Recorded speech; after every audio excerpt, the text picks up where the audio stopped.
The diplomatic standoff between Australia and Iran is heating up, it seems, after Australia accused Tehran of directing anti-Semitic attacks in the country. Iran has hit back, denying the charges.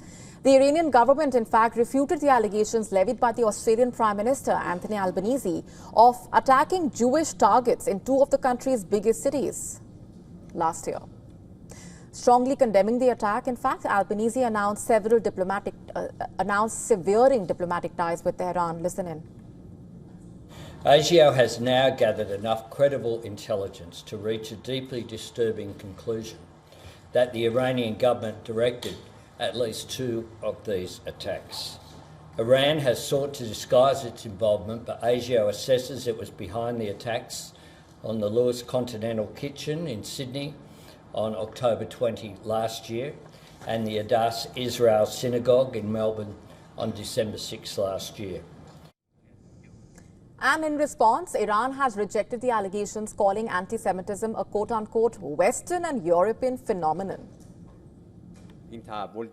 This is a new development. Australia cutting off diplomatic relations with Iran. My colleagues are investigating the issue and our response, but the accusation made is completely rejected. Technically, the concept called anti-Semitism has no place in our culture, history or religion. This is a Western and European phenomenon. On Tuesday, Australia expelled the Iranian ambassador and declared him persona non grata. Sadeghi, along with 3 senior diplomats, were asked to leave the country within just a week. Not just that, Australia also suspended operations of the Iranian embassy. And that ends a presence which began way back in 1968.